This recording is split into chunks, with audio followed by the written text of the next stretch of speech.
I am excited today to have Auren Hoffman on with me. Auren is the CEO, founder, and in some of your bios it says chief historian. I don't know what that means. Of SafeGraph. So maybe he'll explain to us what a chief historian does. But Auren's a real serial entrepreneur. I can't count how many companies he's founded and sold, and but quite a few. Also, a pretty well-known seed investor, and I think he's invested in 120 technology companies. That's at least on the website. We have met a few times, and he's a fascinating guy. So I'm super excited to talk to him about technology, and in particular about AI, which is something I'm trying to talk to a bunch of people about because people are so negative about it. All right. So welcome on. Thanks for joining us. I'm excited to be here. Good. So tell us a little bit, what is the chief? Are you chief historian? Is there such a thing? And what does that even mean? What I think for data companies, the most important thing is that it's true historically. And so if you think of what you're selling with data company, you're basically selling the past. You're selling a bit of history, and you're saying this is true. It doesn't mean it's going to be true in the future, just like any historical fact. If you said, okay, who was president in 1923, it doesn't mean they're still president today. But at least you want to make sure that it's true in the past. And so much of data actually isn't true. So much of data in the past actually is inferences, or the data is fake, or the data has bugs in it. And so the more truthful the data is, the more you can rely on it. So is the company is SafeGraph? How do you guarantee the truth of the data? Is there a particular process you guys go through as compared to competitors or other people who deal with data? Yeah. So, I mean, each data company has a different kind of mandate, and depending on who you're selling to, just the value of how true it is, the value of the precision of the data may change. Yep. So if you're selling, let's say, data about ticks of a stock ticker or something going back 100 years, and people are going to run regression models on that, then they really want to make sure that that data is quite accurate. And if you go back 100 years ago, you can have the tick of AT&T stock. Maybe back then the tick is only once per day, and now it's a tick of 1/10 of a second or something like that. But I imagine that data is like 99.99% accurate. There might be a few inaccuracy from some fat finger things that go in there, but it's basically mostly true. And that's great. That means you can rely on that data, et cetera. There might be other types of people who buy data, let's say for marketing. Most types for people who buy data for marketing, like the data just has to be like directionally accurate. So if you're sending, back in the day, you might be sending postal mail to people to send them a catalog. And you might want to send to people who really like own dogs, because you want to send them really cool things about dogs. And if you happen to send it to some people who own cats and not dogs, it's not the worst thing in the world. So that's the kind of, the different kind of levels of precision that people need when they're buying data. And what is SafeGraph specialize in? What kind of data, and what do you guys do? SafeGraph has really boring data about physical places. So if you want to know the store hours of your local cafe, like that's the type of data that we have. And so it's data that, okay, this cafe is open, this cafe is here. Oh, there was also another cafe that used to be there with a different name, but that cafe has closed. These are the up-to-date store hours. The store hours were different 6 months ago. The stores have changed. This is the shape of the place. This is the square footage of the place, or square meters of the place, just like basic information that you might want to rely on. And the good news about that is it is verifiable. Like you could send somebody there and check it out. So some data is very much more difficult to verify. And then then there's not necessarily like equipment you have to worry about. So for instance, data about temperature, like you would think data about temperature is actually quite reliable. And like in the high level, it is like, let's say within a few degrees, it's quite good. But, like, let's say even in the city of San Francisco or something, there's lots of micro temperatures, and every single thermometer is going to be in a different position and may have different access to the sun, and some of it may have access to the shade, and some of it might be not calibrated in the last 30 years. And so you're going to have various degrees of that. And so you may have to recalibrate it. And if you really want like the most accurate data, and then of course, if you're trying to get data about other, let's say, temperature things, other weather things, so how fast the wind is going, or if you want to get humidity data or something, then this becomes a very, very difficult collection mechanism. People sometimes just think like the data out there is true. Most of the data is like directionally true. The data about the weather is usually quite directionally true, but it's rarely accurate. Yeah, and then there are all kinds of other factors like other things that might be heating or cooling a particular location, but are not generalizable. Yeah, exactly. You might be next to a factory or something, right? So, it's hard. It's hard to say. And would you say, just off topic, but would you say kind of the modeling that is being done in terms of climate, it takes into account how noisy the data is and accurately corrects for it? I'm not a climate expert, so I'm not familiar with what they do and how they take, and it's possible for something that big, maybe you don't need to. So maybe if it's directionally accurate, kind of like with marketing, maybe you don't need like the super high precision, maybe just like the coarse stuff of just like the high level. If the temperature is like slightly different within a few degrees, or you take the average, you have maybe you have 50 thermometers in San Francisco and you just take the average of them, and that's kind of like roughly right. And there might be different things that people do on all of these things that kind of work. If you think of like GDP data, like it's definitely not true. Like it's never accurate, but it might be true enough to rely on. It might be directionally correct, and we could still make decisions using it. And then, of course, we need to know what it actually means, which is a whole other issue. Yeah, that's right. That's right. And as you get an aggregate metric, like these things are more difficult, and sometimes the meaning changes over time. Like for instance, like the meaning of the S&P 500 changes over time, and so it's not always an apples to apples from like what it is today to what it was 20 years ago. Yep. So let's step back a minute and tell us a little bit about your career. I mean, how you got into the startup business, I guess.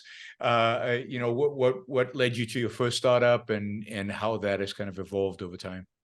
Well, I'm a software engineer by training, and so I had to pay my way through college, and I had a small business in high school that I thought was going to pay for all of my college, and it turned out I ran out of money after my third year of college. I needed to pay for my fourth year, my last year of college.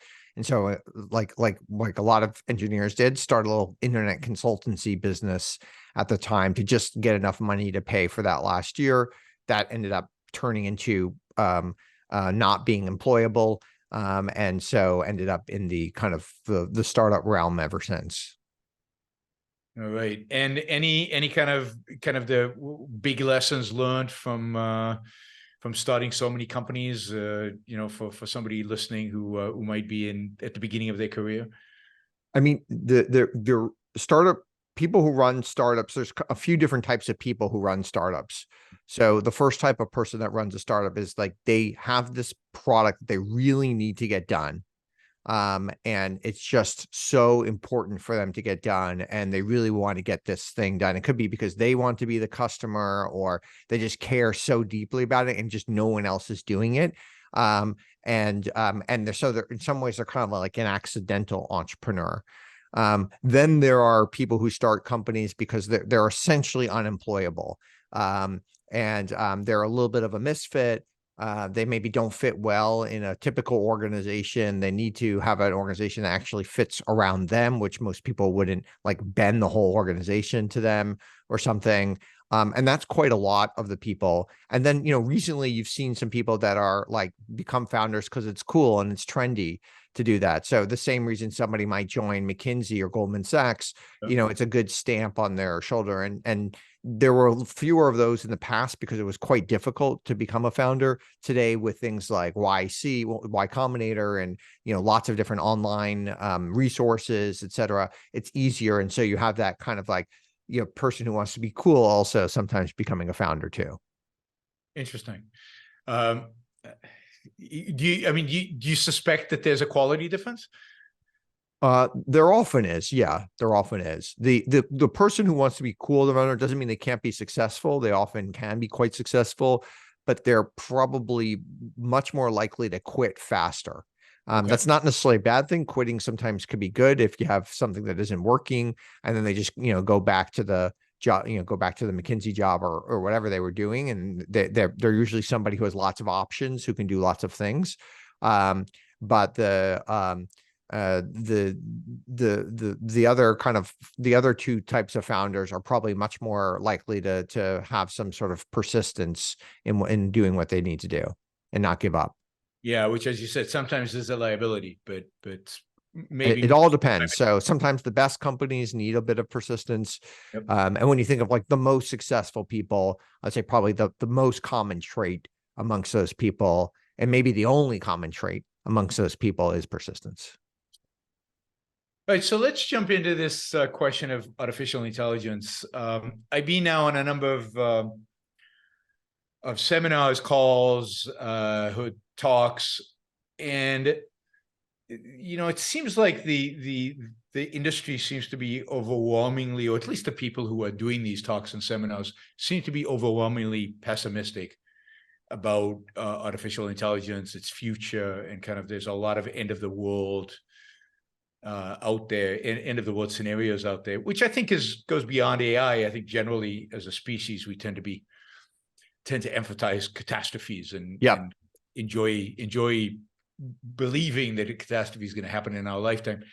But maybe start even a step. So I'm curious about what are the real risks involved? Because clearly there's some risk, but what are they really? Because of all these seminars, they keep talking about stuff, but they never really get to the nuts and bolts of what it is they're afraid of, other than kind of a Terminator kind of scenario, the movie, I mean.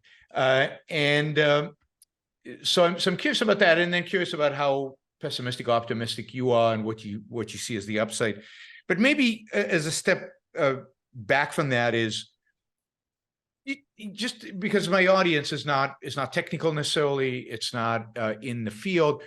What do we call artificial intelligence? What is the scope of what is today considered artificial intelligence, AI, versus a lot of other kind of programs that do stuff in big data?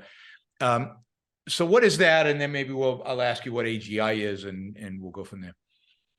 Well, basically, you can call anything AI, and I would say nowadays every company is AI. Every tech company is an AI company. They've rebranded themselves as an AI company, and so it's very hard to find a tech company that quote unquote isn't doing AI today, and I think that's fine. So it's really about doing things with data, making predictions with data, filling in data, taking data and using that as a basis to create new data. That's basically what AI does, and sometimes it can look like magic, which is this. I think some of the recent things that have happened is super cool, but sometimes it could be like a very very small thing that actually just like automate something or make something faster, or does some sort of translation, or etc. So almost all of your users have used some sort of large language model to do something. They've either used something like Google Translate to translate a document. Maybe they use Gmail and it or Google Docs and suggests words for them. So they type in like happy, and then it suggests birthday or something, right? And so these are like really interesting. And then some people have probably used ChatGPT or Midjourney to create images or some of these other things, and they're incredible and amazing. I think one of the big risks that if you think the risks is that these things won't move fast enough, that we're going to hit some sort of local maxima, and it will need some sort of next level breakthrough that could be many years away. It's not given that it's just going to keep getting better and better and better. That could happen. Yep. But you could see a scenario where we kind of hit something and then like maybe get slightly better every year, and then it takes a long time until like a new breakthrough comes in. And the risk there, in a sense, is that it doesn't live up to expectations. We don't get the GDP boost that everybody's expecting. Yeah, exactly. I mean, you could have all Valuations these things. I mean, we've been probably like self-driving cars have been 2 years away for the last 12 years. And really none of us have really experienced a self-driving car, maybe in like very, very, very confined things with, but really not experienced the self-driving. Now we've gotten still some benefits from it. Maybe almost every car today comes with a much better version of cruise control that you can use. There might be stopping, there might be understanding lane changing better. You can have automatic parking, which, for even for the most advanced Tesla, like maybe works kind of, but not really that well. And so, but like how far are we to like really go? Like imagine how society would change if we had self-driving cars, just the ability to just how you would do transportation and stuff like that, how you would take trips and stuff like that. That would change drastically. Like that 7-hour car drive that seems such a drag that you never wanted to take. Now you might be much more willing to do it. You're just going to see a lot of transformations, but we're still, maybe that's going to happen in 2 years, but maybe that's going to happen in like 200 years. Like we just don't know. What do you make of the self-driving cars in San Francisco, the self-driving taxis that they're using there? I mean, there are a few of them. They're very, very few. It's very confined. It's not even all San Francisco. It's in parts of San Francisco. It's cool. It's really interesting. But they're not exactly, they're not at the point where there's a small number of them. There's actually there's more people than cars that work on the cars, right? They're there, they're monitoring the cars in real time. They're really understanding it. That's great to try things out. And it's really exciting. And for those people who've been in it, it is pretty incredible. And it's really, really cool. But it's actually not cheaper than like having an Uber driver drive a normal car around for you. Yeah. Right. And so even with the payment of the driver, so it's exciting that something like that could happen, and we'll see. Like again, well, maybe that means we're 2 years away from at least being able to buy your own. Maybe it's expensive, but at least being able to buy your own, and if you're somewhat wealthy, you could afford one. That would be incredible to start. But it also could be decades away. It's very hard to know. Yeah, and it seems like that's a technology where the more people are using it, the cooler and the more leverage we get out of it, the more benefit we get out of it, the fewer accidents, and everything else. A few rich guys driving them would be cool for them. That would be great. And it will help the technology advance, and it will help get the economies. But we all don't bet, it's not, you're not going to see the immediate benefits from that. And by the way, we even though like planes are much easier to drive today, much easier to fly than they were before, like they're not entirely self-driven planes really today. They still have pilots. And you can have a drone that does certain things, but it doesn't have the same usefulness of like being able to take heavy cargo, etc. Even boats, you would think, oh, boats, that would be a really easy thing to have self-driving boats. It's like, it seems like such a simple thing, but like there really no self-driving boats. There's no self-driving, there's you would think that would be really useful to have, and be able to do some certain things, but those don't really exist yet. So we're still kind of in the very, very early innings of all this stuff. Yeah, but it's as you said, super exciting and stuff to look forward to. So everybody's using AI. I mean, I guess Siri and Alexa are forms of AI. Yep. And everybody's using it. It's out there. But ChatGPT seems to be, the latest versions seem to be some kind of leap forward that have created a lot of buzz, a lot of investment, but also a lot of this fear. So what is it about those models that is different, if anything, from what we've been using maybe for almost a decade now on some level? These new large language models, these LLMs, are just much more powerful, and they can do things and and they can do things that are like really cool and interesting, and that could be for good. So they might be able to help you analyze a legal document faster. They could, or potentially for evil, somebody could impersonate you easier. They could mimic you. They could do a lot of other types of things, and so we'll see a lot more frauds. You can do things much faster.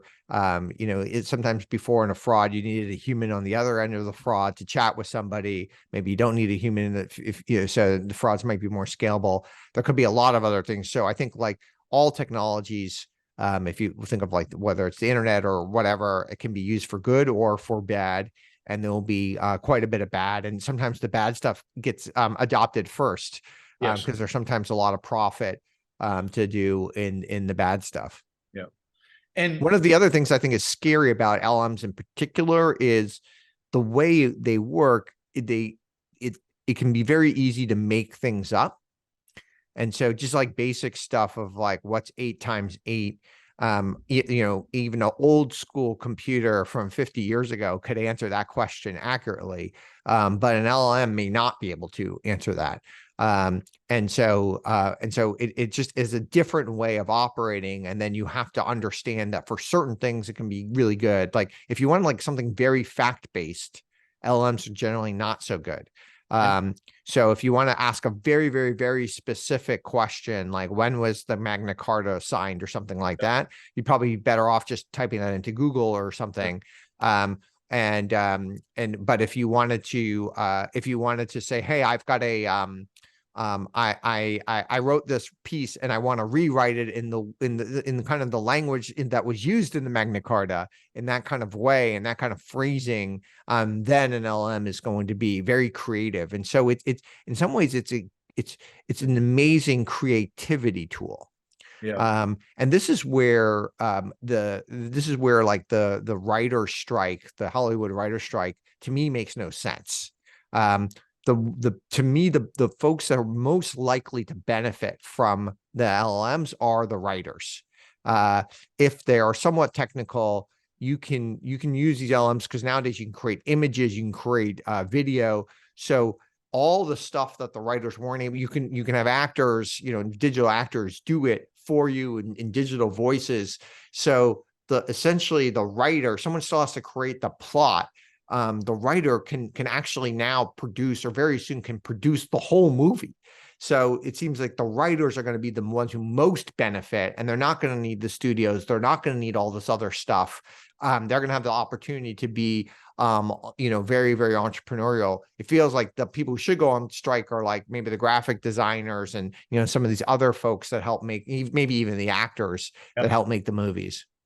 But are the writers worried about the the computer doing the plot as well? That is, at what level does that creativity stop? Couldn't you train one of these models to kind of look at plots throughout history and then create but that does seem like the other stuff will happen just as fast. And so somebody still is going to have to like create the story, market the story. Writers are often many writers become producers. And so somebody has to like package what you're doing and put it together and sell it. And it seems like the most likely type of person who can do that would be the writer. Right. So I think in general, like these writers are a little bit short-sighted, and they'll probably do things that are not necessarily, they're probably doing things today that are not necessarily in their long-term best interest. And they could actually use these tools to write better, but also to take over the industry. They could completely take over the industry. And so, you could see a scenario where the writers have the power, or the agents don't have the power, or the studios don't have the power, like it completely upends. And that may happen. You might see a group of people go do it. Now, not all of these writers are entrepreneurial. Not all of them like want that opportunity to go do that. Some of them just want they just want a job to go do stuff. Sure. But you could potentially see the opportunity to really upend some things. So what is your view on the one of the sources of fear that is out there, and that is that just jobs are going to go away? I mean, there's just not going to be any jobs because these models, these software can do so many things that people are already doing today. Well, I mean, it's a reasonable fear that jobs will change. Yeah. And possibly certain jobs might go away and certain types of things might be harder to do, et cetera.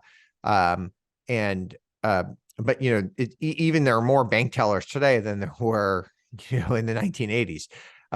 So it's very hard to predict what's going to go away and what's going to happen. And what types. I think one of the big fears that's happening right now is that traditionally technology has been very good at upending more blue collar jobs. Yep. And really not going after the more college degree jobs. Yep. It seems like LLMs actually are much better at going after the 4-year college degree jobs than the blue collar jobs. And I think that is probably why it's causing more consternation, because the people who are writing about it are the ones who are most worried about it. The blue collar jobs potentially could be in more demand than they were before. And, you're seeing certain, even like UPS drivers, you're seeing their salaries start to go up, and some of them now can make in the $150,000-$175,000 a year, like a very, very, very livable, more than a livable wage, twice the median income in the US. So you're starting to see different types of folks get affected from this technology. But the other thing is, like, can it eliminate some of the drudge work? So if you think of, like, if you're a lawyer, a very high priced lawyer, like, the thing you hate doing is like this long document review where you're taking this like 120-page document. You have to read it line by line, super carefully, look for the gotchas, all this other stuff. You don't want to do, you want to do the much more creative, much more interesting types of things. So if you had the technology to help you reduce that time, instead of having to read all 120 pages, maybe you only have to read equivalent of 3 pages, because it really kind of, it helps you. Maybe it doesn't do all of it, but it helps you narrow down what you really have to dive into, really have to look at. This other stuff's all boilerplate. This is this. Like, you can imagine this could be really, really, really good for people, and that could reduce, maybe it reduces overall legal bills, but it still makes the lawyers happier, and allows them to work on things that are much more interesting and much more high value to them. Yeah, and we know from every other technology that's been contested and the fears about losing jobs. Yeah, some jobs get destroyed and get lost, but it seems like every technological revolution, more jobs get created than are lost. Not necessarily in the same field, not necessarily in the same area, but somewhere in the economy. And again, like, there are people who argue that has been true in the past, but that it doesn't mean that that's true in the future. And I don't know. But we'll see. We haven't yet seen some of these things. And I would say 15 years ago, like, the area, if you were a doctor, like, the last place you wanted to go into was radiology, to look at all these different scans and stuff like that. That would have been a mistake not to go into that. That's been an incredibly interesting field to be in the last 15 years. Yeah, maybe one day AI really takes it over. But more likely AI is going to be there assisting you, helping get rid of the drudgery. Those jobs have continued to be very sought after, very well paid jobs. And so it's also just extremely hard to predict. And I think that is part of the consternation, that it's not that that necessarily jobs are going to go away. It's that we have no idea which jobs are going away. And so it'd be really hard to know. And so it's like, if you in 1990, if you were in college and you majored in nuclear engineering, this was probably a very bad place to go. It just turned out like just weren't that many jobs really for most of these engineering jobs. A lot of them just kind of went away, and they weren't as, it turned out that if you went into a field that was much less rigorous, which at the time was computer science, those were like the B students went into computer science, and the less mathematical oriented people, that turned out to be, so it's very, very hard to know. And then today, maybe the better students are going to computer science, but maybe they should be doing, something else. In fact, sometimes where you see everyone go is almost certainly the place you shouldn't go. Yep. Predicting the future has always been tough, and always hard. Right? Yeah. Always be tough. Yeah, and if you ask someone like 200 years ago, like, hey, if you were like an amazing basketball player, you could make all this money. Like, that would be like, that's crazy. That like doesn't make any sense. So Yeah. you have no idea even just like even like what sport is going to be, super popular in the future. I think there's certain principles you can know in the sense that human desires seem to be infinite, and human imagination seems to be quite extensive or close to infinite. So the opportunities only grow with technology, even if we can't imagine where they're going to be. And they might be more blue collar, they might be more white collar, they might be more in becoming writers and packaging movies and creating them all yourself. I mean, Yeah. who knows where they're going to be, but they will be there. Because we want stuff, physical and physical stuff and spiritual stuff. We're huge consumers of stuff like that, and we need producers. So AI is in a sense everywhere. It's only going to get bigger. These large language models are really incredible in what they do, and there is a certain element of magic behind them. What is it that creates that sense of magic in terms of what they're doing behind the scenes? How do these models work that creates that sense of magic that we get when we use them? I mean, really what they're doing is they're just really, in some ways, like building relationships between things. And they're saying this thing has some sort of relationship with this other thing. Just, back a few years ago when you type in happy and it's like kind of auto completing it with birthday, right? Yep. It kind of knows that, those things tend to go with one another. And if you think of a translation engine, it's looking for things that were translated. So in the EU, you have a lot of documents that were translated from one to the other, and then they could train on that and it could help you kind of understand that. So these different things now, I think they're starting to be infused with data, and that is really powerful and interesting. And if you think of data, most data has four nouns. Is really about four nouns. So it's either data about people, like Auren Hoffman. It's data about a place, like this McDonald's on 555 Main Street. It's data about an organization or a company. So like McDonald's Inc. would be the organization, or it's data about like a product, like the Big Mac or the fries, or some sort of product, a 2-liter bottle of Coca-Cola. And all that data could be crossed with one another. It could also be crossed with time and with price.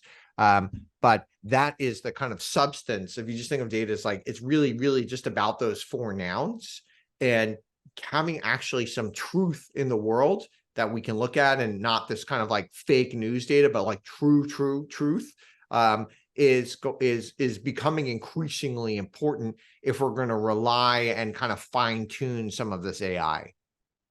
So given that there's a lot of this fake news and a lot of nonsense out there on which some of this AI is training itself or making connections, right? So it's making connections between, and some of it is not true. Some of it is clearly false. How does that evolve, and are there mechanisms of how are people thinking about how do we separate out the stuff that's false? Can we teach the AI to discover that? Yeah. I mean, I think you can all the above. And being able to weight different sources is going to be important. And it's hard, it's hard to know what is true, and is how do I even know that this is a 2-liter bottle of Coke, right? And so I've got to read it, I got to look at it. And, a human can kind of understand that, but these things, and then how is that different from a 1-liter bottle of Coke or a 2-liter bottle of Diet Coke? And they're somewhat related to one another, right? But they're, they kind of look similar, they have similar color, they taste a little different, the same company.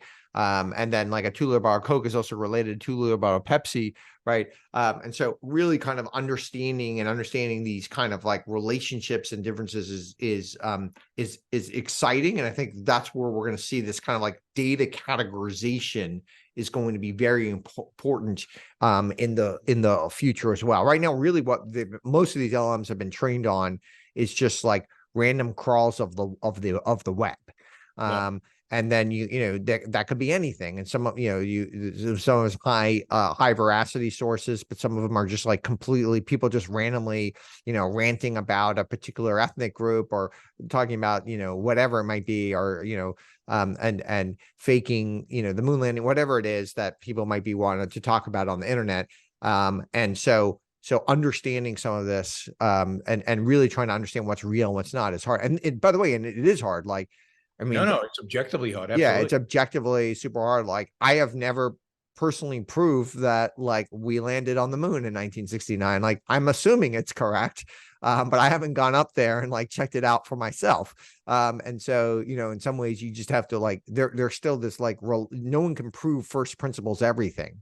If you try to do that, you'd become the Unabomber. Like, it'd just be impossible to go through life. So there is kind of like a trust system where you have to trust something that trusts something else, and then kind of and build upon we stand on the shoulders of giants, build upon what other people have done as well. And it seems like whoever's going to start categorizing sources as trustworthy or not trustworthy is going to have a lot of power over these models. Yeah, that's right. And then of course a lot of these things are somewhat verifiable. So if I say that Auren Hoffman is a man, and he turns out to be a man, okay, well then that's good.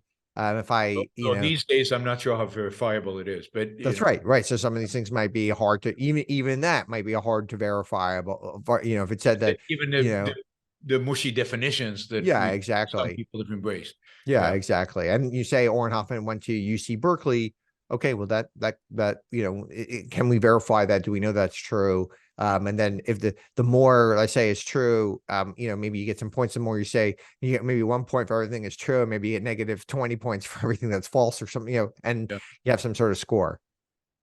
So some of the fear mongering is around this idea that this will reinforce certain negatives in our culture, reinforce fake news, and maybe have political implications in terms of elections and so on. Is that something you worry about, or you think is a real threat? I think it's certainly something we should worry about. It's hard to know how bad of a threat is it. I mean, social media gets blamed for a lot of stuff today.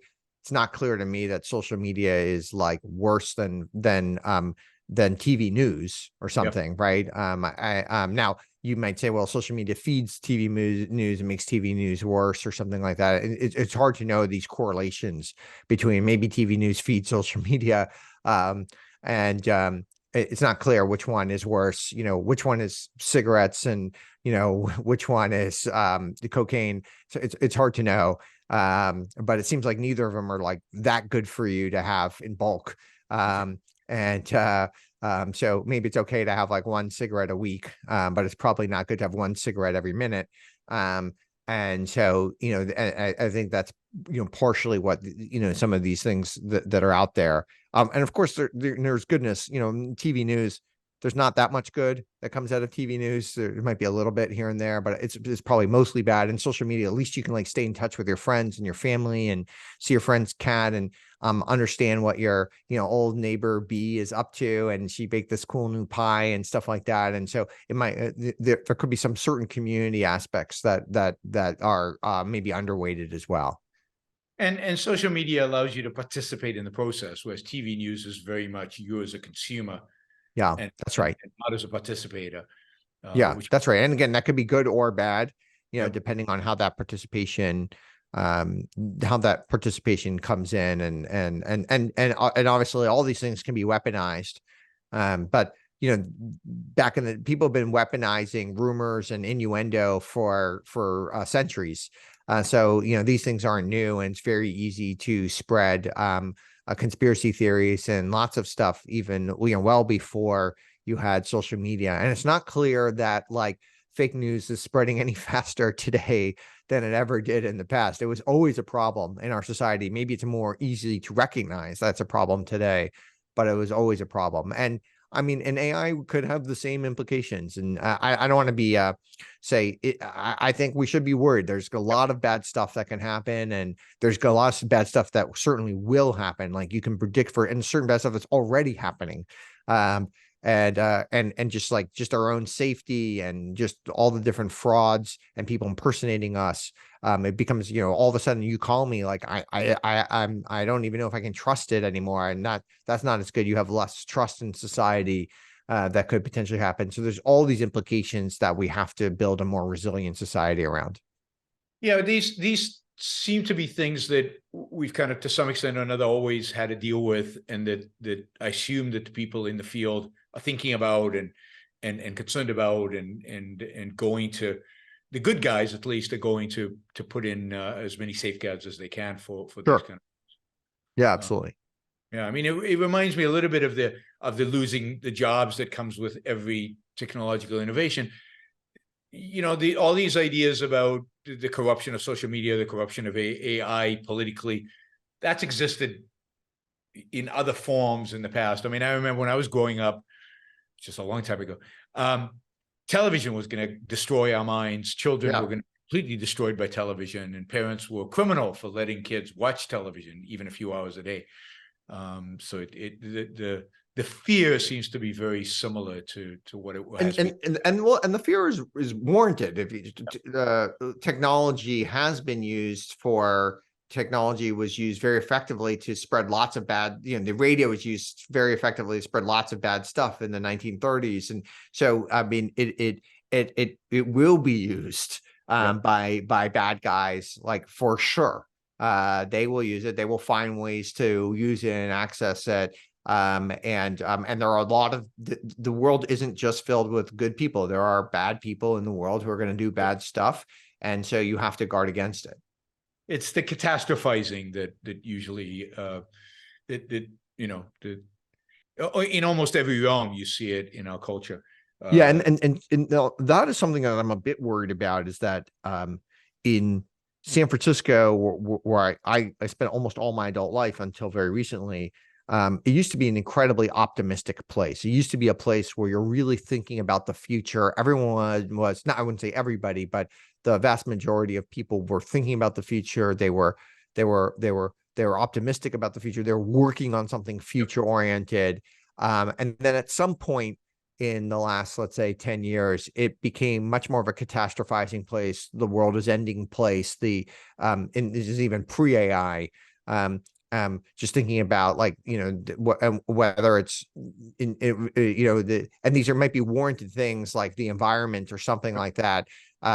But instead of, like, on the environment stuff, like, okay, I'm going to create a technology solution to change it, it was like, oh, the world's just going to end, and people kind of giving up in a way. And that is and people, I think, became less happy, less optimistic, less looking toward the future, much more insular, maybe more willing to fight with people, more zero sum, and that, I think, in general, has not been good for society. Yeah, no, I agree with all of that completely. Do you see anywhere else that may be attracting the more optimistic people? Is there a movement of the more positive people out of San Francisco to somewhere else, or people just scattering? To the extent, I think people are scattering, so there's less of, like, a place. Obviously, people are online, they're in the cloud, and so in some ways, it's like the cloud is attracting these types of people, and optimistic people will find other optimistic people. And the simple way to be optimistic is just to surround yourself with other optimistic people. It's the same way to be happy. If you want to be happy, you just be with happy people, and you will almost certainly be happy. And so, and one of the ways to be sad is just to be around sad people, or if you want to be pessimistic, be around. So you can choose. And so there are certain people who are, like, choosing to be pessimistic. They're choosing to be unhappy. That's something they're making actually a choice to do. You think that's weird. Like, why would someone choose to be unhappy? But sometimes really smart people really like the pessimism. It's sometimes there's something about it. It's really good. Smart people are very good at finding problems. They're very good at this kind of thing. In fact, I think the smarter you are, sometimes the easier it is to be pessimistic about stuff, because you can find all the flaws in everyone's argument. And so sometimes people just choose to be it. And it's much easier in life if you you don't have to be unduly optimistic. You don't have to have complete blinders on, But if you start with a little bit more of an optimistic lens, life is a little bit more fun and a little bit more interesting. A lot more fun. So how do you differentiate between what's called AGI? Maybe you could tell us what AGI is and the kind of and the current state of AI. Well, there's this idea of artificial general intelligence where at some point the computer can teach itself to get better. And in some ways, like part of that really comes with like, can computers continue to write code? And can that code be self-reinforcing? Can it get really, and keep getting better? At that point, like you could potentially see if they could truly write it in the right way, you could see like an exponential growth in intelligence on a system. Whereas right now, most of these systems are really bounded by people. Yep. They're bounded by us, and we move slowly, and we don't, especially when we're in groups, we move even more slowly, and we have committees, and we have all these different things that kind of slow us down, and we have a limit on our own intelligence. So, even the smartest human is only so smart. And sometimes the people with the highest IQ are, in some ways, they're smart at some things, but they're actually quite stupid at other things. Right. And so, potentially a self-reinforcing thing could lead to an exponential growth. And everyone defines AGI in a very, very different way. So it's hard to define it. But I think the simple way is like, if it once the computer can write code and get itself better, it's like what we could do in like 10 years, potentially the computers could do in one day. And so and then like the next hour is like the last day, and then the next minute's like the last hour, and it just becomes this like crazy thing. And that's what people are both excited about and also incredibly concerned about, because you could, the worry, of course, is that you would have this system that is not necessarily doing what's in the best interest of humankind. They may have other optimization functions and that humans may not be able to outsmart it or unplug it. These are all the dystopian, and I think all of them have legitimate concerns. So you do have to think about that. I think saying over playing the concern is a problem, but underplaying the concern, saying it's not, is also somewhat of a problem as well. I don't know exactly where I fit on that continuum, but you can't be a 0 or 100. You have to be like somewhere in between. And to what extent does this assume that the computer becomes conscious? That is, it becomes self-aware in some way, or is this independent of any kind of self-awareness? It's always hard to say, and even if it's like not, it's hard to even define what self-aware is, and and so and everyone has different definitions of it, and there's all these like linguists that debate it and stuff like that. But even if it's not quote unquote self-aware, if it starts to have some sort of optimization function that diverges from like what's good for humanity, that could be bad, right? And obviously, like a lot of humans themselves have optimization functions that could be bad for humanity. It's very hard to know, but in some ways, humans could cancel one and out, so they're out as long as nobody like launches a bunch of nuclear missiles or something like that. Like we kind of like deal with it, and someone might do stupid things or whatever, and other people can kind of like cancel. But if you have this like all powerful thing that starts to, or a few all powerful things, and they start to move society in a way that's like really bad for humanity, and that's not as cancelable, then I think that could be problematic. And so, and where do you think we are on this path towards AGI? It's very hard to say. It's another thing that people have been predicting about for a very long time. And some people think it's 5 years away. Some people think it's 500 years away. And I don't know. And I don't think anybody knows. Okay. So this idea that we don't even have self-driving cars yet, that doesn't give you any kind of sense that maybe we're quite far from this kind of scenario.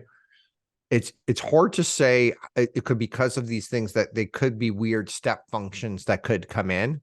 Okay. And it's hard to predict it like linearly out. Yeah. If I don't think we'll have AGI if we don't have any step functions anytime soon, because it doesn't seem like if you just like extrapolate it out, we're going to get there in 5 or 10 years. But there's not to say that we won't have any step functions. And there are people writing, working on kind of self-code stuff today. Code is kind of the building block for AGI. And so the more things could self-code, and these are very smart, intelligent people, and there's a lot of companies working on it, and part of what OpenAI is doing it, and there's a lot of other kind of projects that are on there. And as those become more successful, and right now they're kind of like, they kind of help humans write code better, or they debug code, or they do a bunch of other types of things, quite well. But they're not like self-driving code in a way, right? And if you can start to imagine a whole new system where it's like writing code on its own and really kind of thinking about it and really kind of healing on its own, then maybe it could get very, very, very quote unquote smart very, very fast. Is you talk about the kind of the function that determines what the code is written and how it's written. Is that something people are thinking about in terms of you could write that in like a constitution in advance so that it only develops code in a particular direction? Yeah, maybe that's what people are thinking about for sure. But it's hard to do. And just like in our constitution, it can be interpreted very, very weird in very weird ways. And even if you try to think you're using precise language, people might think about it different. And it doesn't mean someone can't disregard it. They might think, well, these people didn't, people are fallible and they wrote it this way. It didn't make sense the way they did it. So I'm just going to disregard it. So it's hard to know how these things play out. I mean, disregarding seems to imply a consciousness, but yeah, that's right. That's right. And maybe at that point, it may have more of a consciousness. Yeah.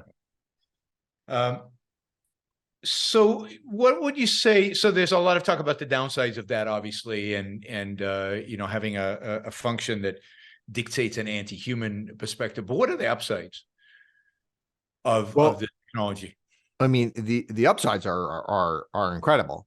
On almost on every front, really, and it's hard to know what comes in, first, but we should be able to we should be able to do things like drug development much better. We should be able to live much healthier.